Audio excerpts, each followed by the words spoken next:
네, 오늘 저희가 예배 시간에 찬양을 부르면서 시작을 하였습니다.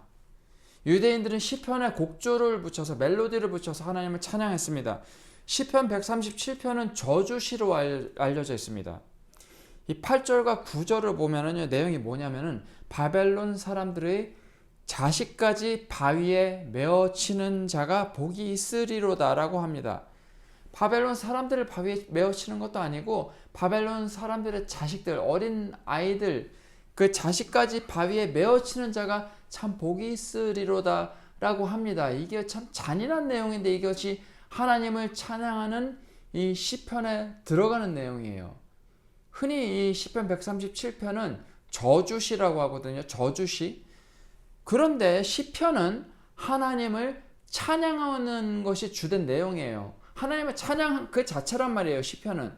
근데 어떻게 이 저주시가 하나님을 찬양하는 시편의 하나로 되었을까요?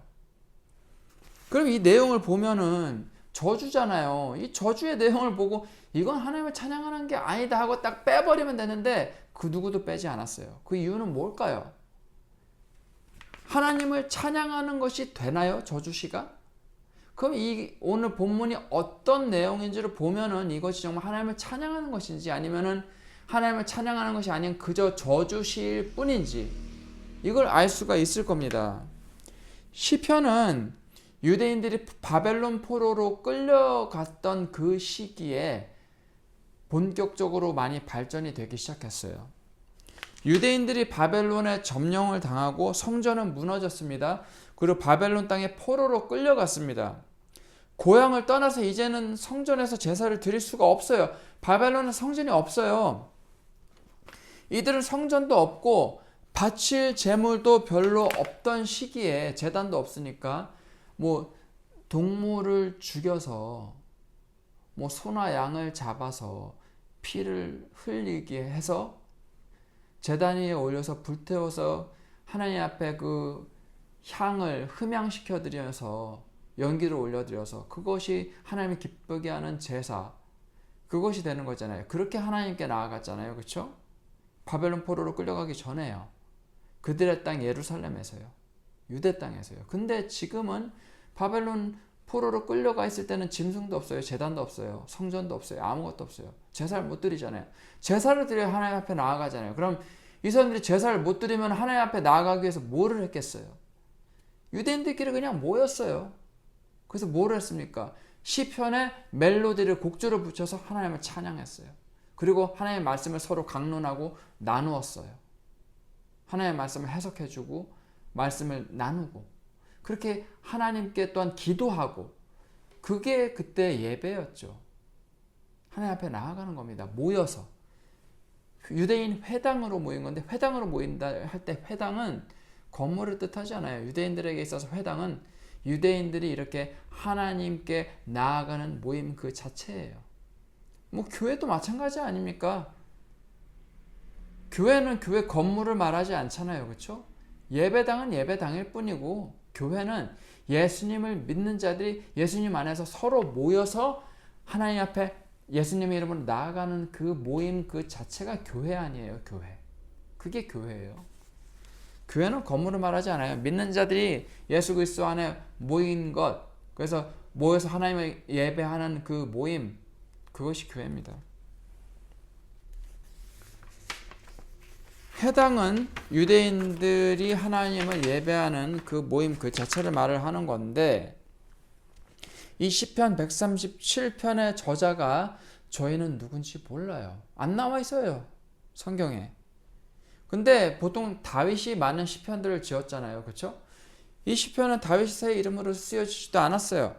이 이름도 없는 이 시편 저자가 누구인지는 몰라요. 어떤 시대에 살았던 사람인지 바벨론의 포로로 끌려가기 전의 사람인지 바벨론 포로기를 겪었던 그 70년 바벨론 포로기 그 안에 살던 바벨론에 끌려갔던 유대인인지 아니면 바벨론 포로기 이후에 유대로 바벨론에서 예루살렘으로 돌아온 유대인 중에 한 명인지 알 길이 없어요. 근데 이 사람이 어떠한 사람인지 그의 신앙은 어떠했는지 이 시편 저자가 어떠한 신앙을 가지고 있었는지 이 시편을 읽으면 대충은 알 수는 있어요. 이 시편 저자는 바벨론 포로기에서 예루살렘으로 돌아온 지 얼마 안 된 사람으로 여겨져요. 기원전 597년에서 586년 사이에 바벨론이 남유다 왕국의 수도 예루살렘을 침공합니다. 침략해요. 그리고 나라를 완전 초토화시키죠. 그리고 성전까지 파괴해버립니다. 그래서 이제 유대인들은 강제로 고향 땅을 떠나서 바벨론 사람들에 의해서 끌려갔죠. 강제 이주를 했죠. 포로로 잡혔으니까요. 그래서 바벨론이라는 낯선 타지에서 이주 생활을 하는 거죠. 이주해서 생활을 한 겁니다. 언어도 달라요. 문화도 풍습도 모두 다릅니다. 먹는 거 다릅니다. 이주와 관련해서는 이 사람들은, 유대 사람들은 바벨론으로 포로로 끌려갔어요. 그래서 강제로 이주하여서 새로운 삶을 시작했어요. 그렇죠?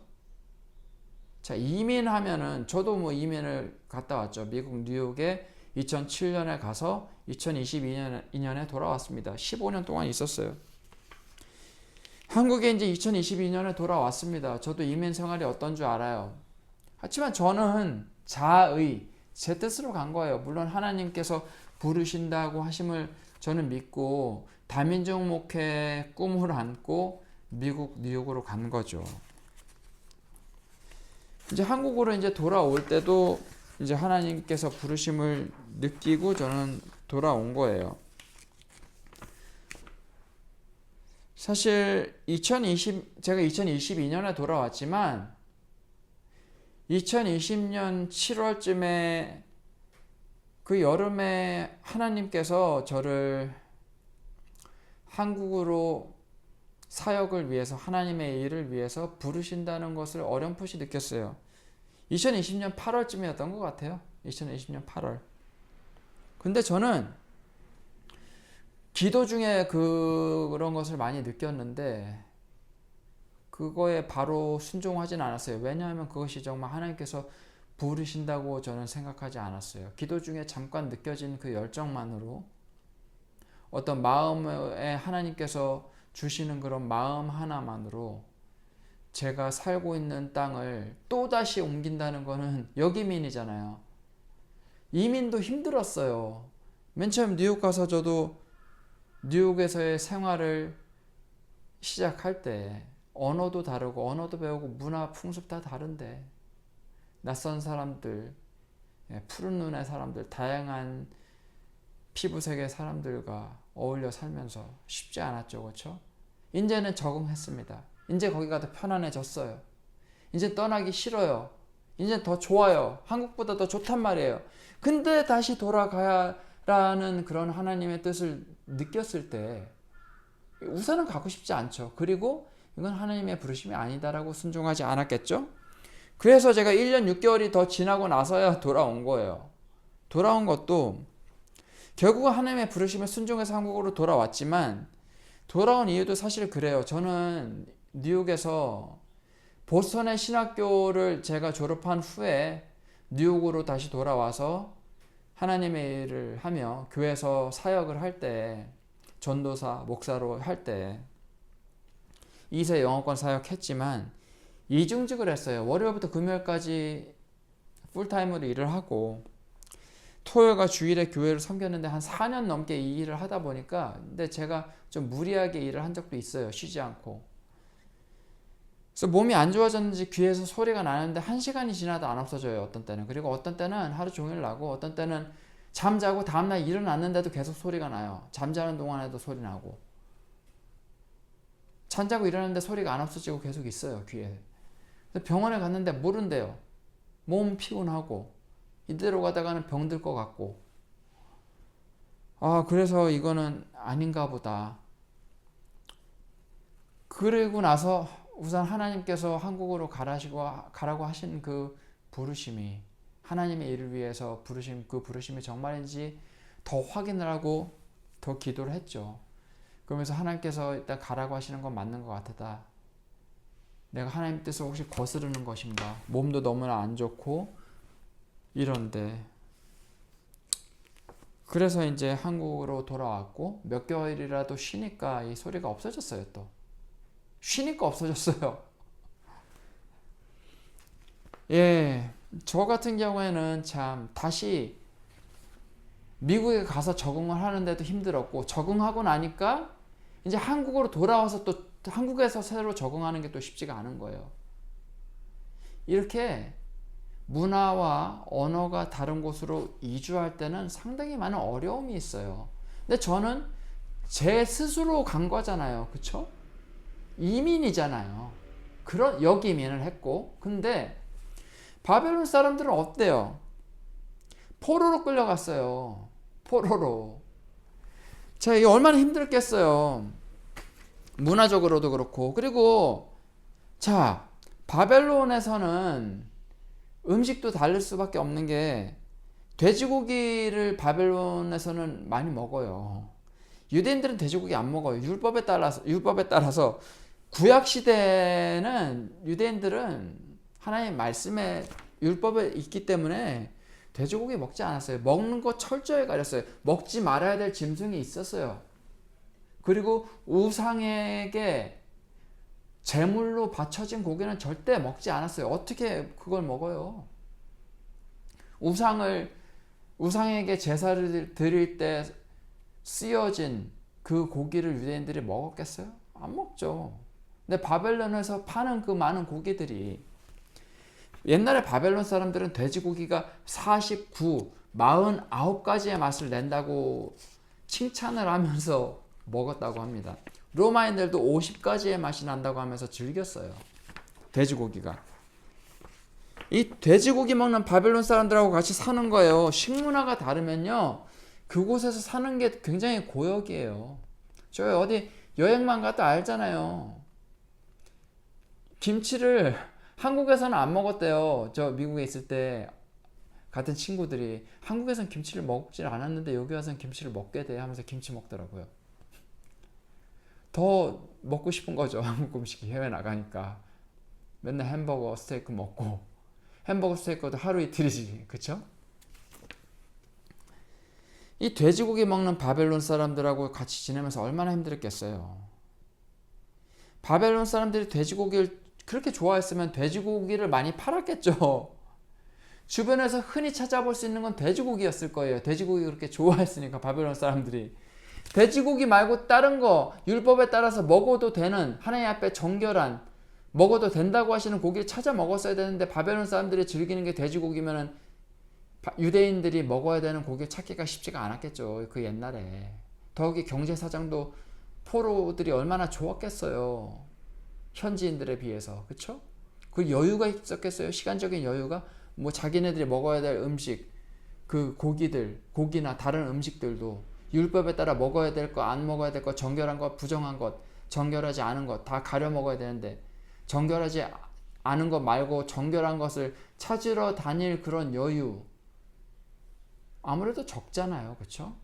포로인데. 물론 유대인들에게 상당한 자유가 많이 보장되어 있었다고 해요. 포로기는 해도. 그렇지만 어쨌거나 포로잖아요. 그쵸? 그래서 경제적인 여유, 시간적인 여유가 있어서 흔하게 찾을 수 있는 고기는 돼지고기였을 거고, 다른 그 고기들 구하기 쉽지 않았을 거고, 다른 음식들도 구하기 쉽지 않았을 거예요. 자, 지금도 보세요. 한국도 보세요. 저희가 주로 먹는 게 뭐 돼지고기, 소고기잖아요. 양고기도 뭐 그렇게 주로 먹지는 않잖아요. 말고기도 그렇죠.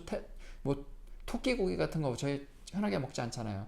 흔하게 어디 슈퍼마켓이나 동네 정육점 가면은 뭐 구할 수 있어요, 저희가? 아니, 마트라도 아주 큰 마트 가도 대놓고 팔지는 않잖아요, 뭐 말고기 같은 거.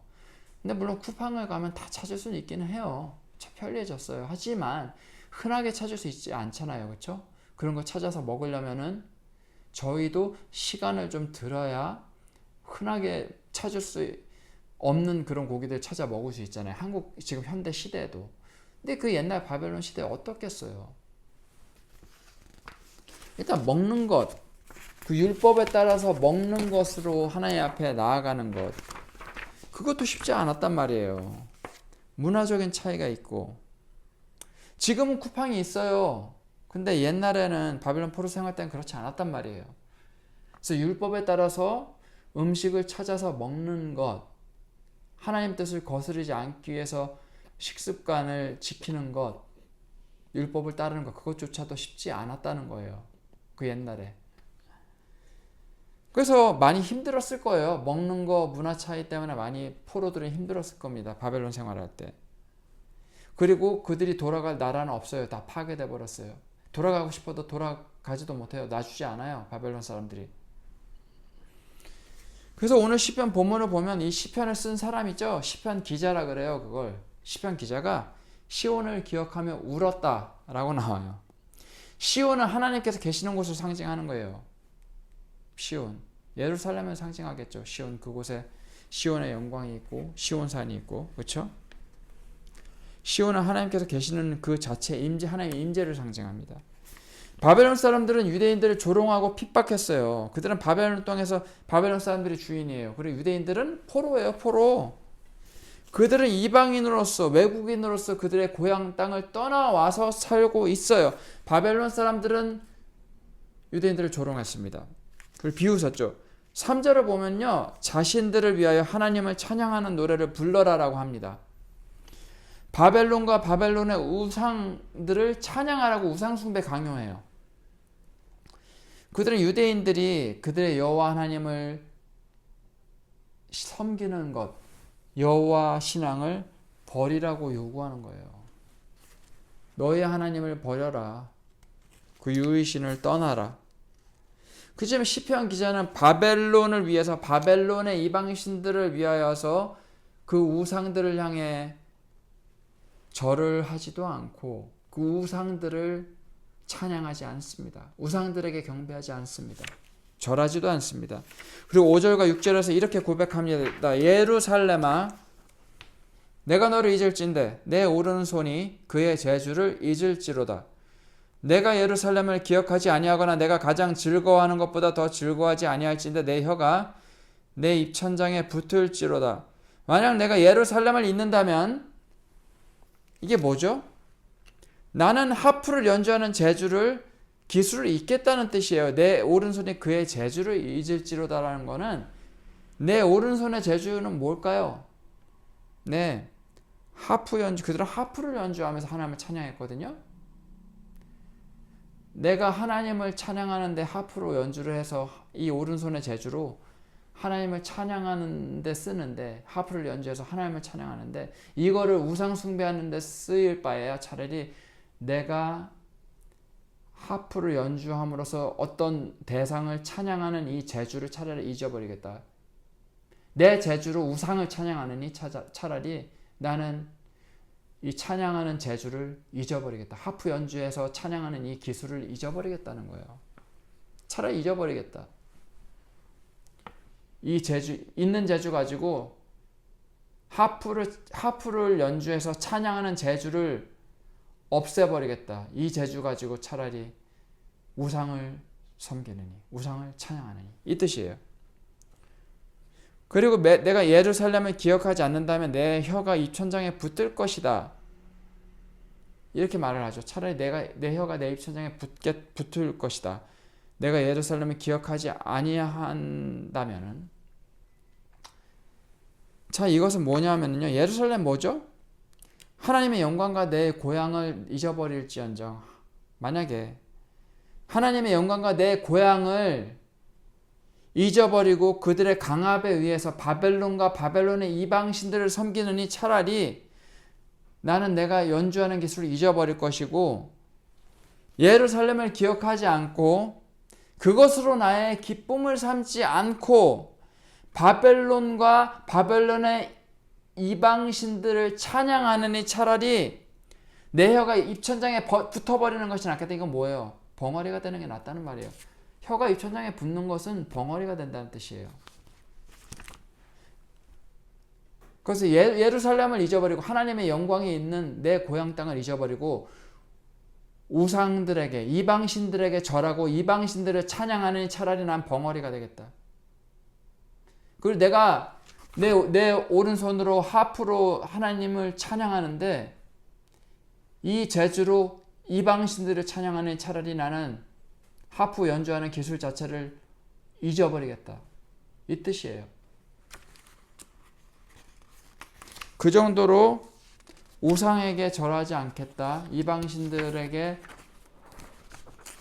찬양을 드리지 않겠다는 단호한 결심이죠. 시편 기자는 우상 숭배하지 않았어요. 우상 숭배하지 않았죠. 그리고 그 후에 어떤 일이 일어났어요? 이 유대인들에게 어떤 일이 일어났습니까? 유대인들이 바벨론을 스스로 탈출할 수 있는 힘이 없었어요.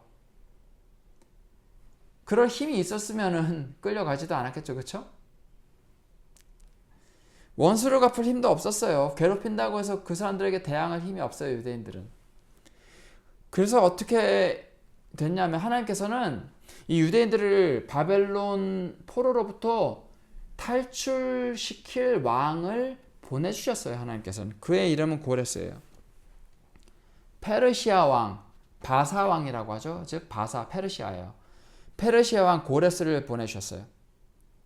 고레스는 아주 힘이 센 왕이었습니다. 강한 왕. 고레스는 기원전 538년에 바벨론을 쳤습니다. 포로 생활 약 70년을 다 채우고 난 후에 고레스 왕을 하나님께서 보내주셨어요. 그래서 바벨론 포로 생활을 끝내주셨어요. 그래서 고레스가 유대인들을 예루살렘, 즉 고향 땅, 고토로 돌아가도록 풀어줬어요.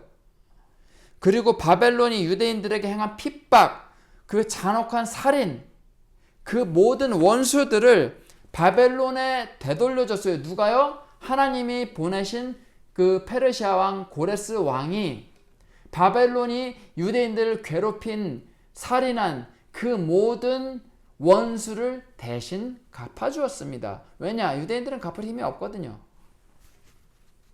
유대인들의 원수를 갚아주셨어요. 하나님께서. 이것으로 인해 어떻습니까? 시편 기자는 고레스 왕을 칭찬을 해요. 참으로 복되다. 이 칭찬하는 내용이 이거예요. 8절 멸망할 딸 바벨론아 네가 우리에게 행한 대로 네게 갚는 자가 복이 있으리로다. 네가 우리에게 바벨론 너네가 우리에게 행했던 그 모든 악행들을 너에게 갚아주는 자가 참 복이 있다. 나는 그를 칭찬한다. 네게 갚아주는 자가 누구예요? 지금 누구예요? 누가 그 원수 갚아줬어요? 바벨론이 유대인들 괴롭힌 거, 살인하고 핍박한 거 누가 갚아줬어요? 행한 대로 갚아준 거 고레스 왕이잖아요. 고레스 왕이 참 복이 있으리로다. 하나님께서 보낸 기름 부음 받은 왕 고레스가 참 복이 있으리로다. 그를 칭찬한다. 이 내용이에요. 그리고 바벨론 네 어린 것들을 바위에 메어치는 자는 복이 있으리로다. 메어치는 자 누구예요? 고레스예요. 고레스 칭찬하는 거예요. 자, 그럼 고레스를 누가 보내셨어요? 하나님께서 보내셨죠. 고레스를 칭찬하는 것은 고레스를 보내신 하나님의 업적을 찬양하는 거예요. 칭찬하는 거예요. 우리의 원수 고레스를 보내셔서 언약에 신실하셔서 원수를 갚아주신 하나님을 경배하고 높이는 거예요. 고레스를 칭찬하는 것은 고레스를 보내신 하나님을 경배하고 찬양하는 겁니다. 그래서 8절과 9절은 바벨론을 저주함과 동시에 바벨론의 악행들을 갚아주신 하나님, 고레스 왕을 보내셔서 유대인들의 원수를 갚아주신 하나님을 찬양하는 것이 되는 거예요. 고레스 왕을 칭찬하는 것이 되기 때문에. 그래서 이 저주의 내용이 하나님을 경배하고 찬양하는 시편이 되는 것입니다. 바벨론은 하나님의 사람들을 핍박했죠. 대적했죠. 하나님의 사람들을 대적한 것은 뭐예요? 하나님을 대적한 겁니다. 하나님의 사람들을 핍박한 것은 무엇이에요? 하나님을 대적한 겁니다. 그렇기 때문에 유대인들을 대신해서 하나님께서 원수를 대신 갚아주신 거예요. 유대인들은 우상 숭배 때문에 바벨론 포로기를 물론 겪었어요. 70년 동안 이게 벌 받은 거예요. 우상 숭배했으니까. 그렇죠? 그렇지만 바벨론 포로기가 하나님께서 주신 벌이지만 그렇다고 해서 바벨론 사람들이 유대인들을 핍박한 죄가 없어지는 건 아니에요. 그 죄는 바벨론이 받았어요. 바벨론이 초토화됐죠. 멸망했죠. 그렇죠? 이제 누구의 지배를 받아요? 예, 고레스의 지배를 받는 거죠. 페르시아의 지배를 받는 겁니다.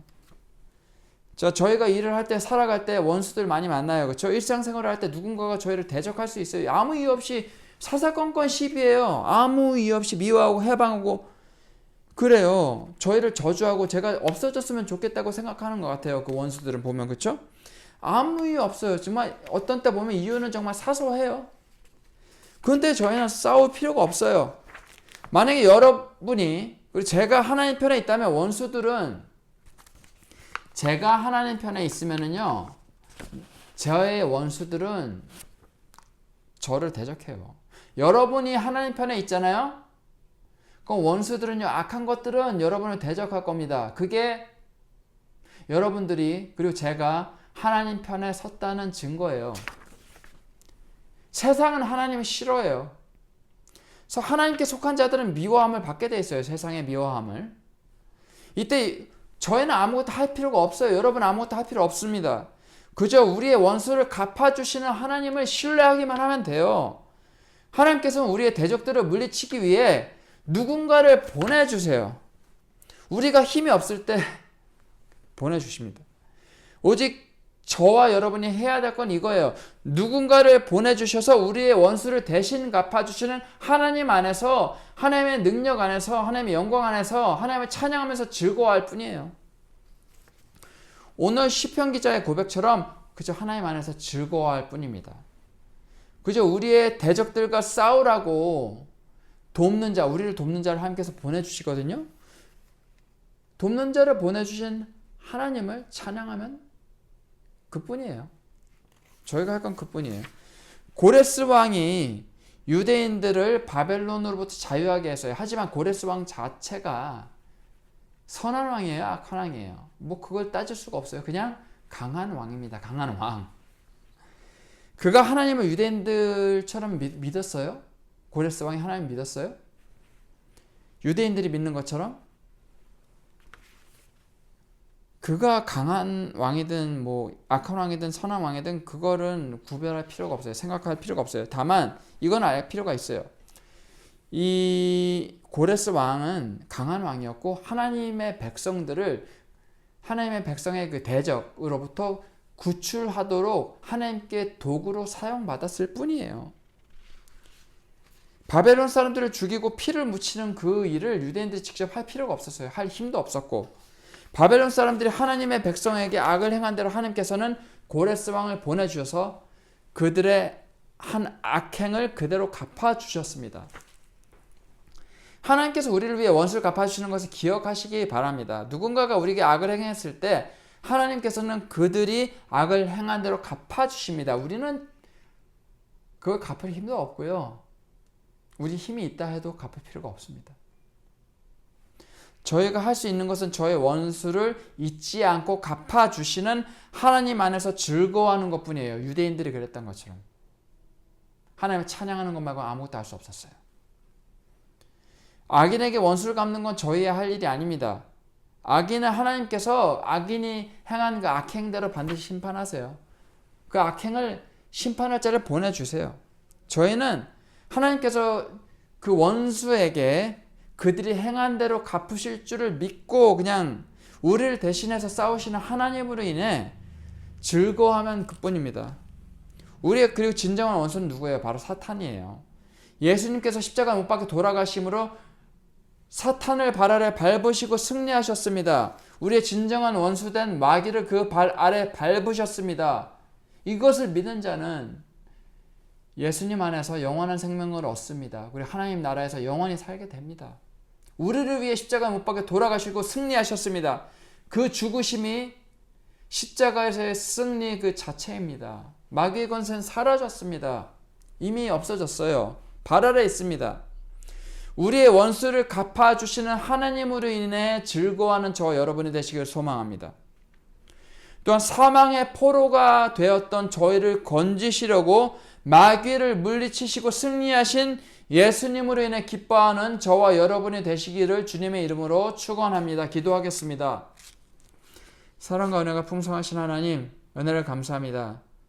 저의 진정한 원수된 마귀의 권세를 발 아래 밟으시고 십자가에 못 박혀 돌아가시고 피 흘리심으로 승리하신 어린 양 예수 그리스도를 찬양합니다. 그 예수 그리스도를 땅끝까지 증거하는 신실한 증인이 되기를 소망합니다. 예수님 이름으로 기도합니다. 아멘.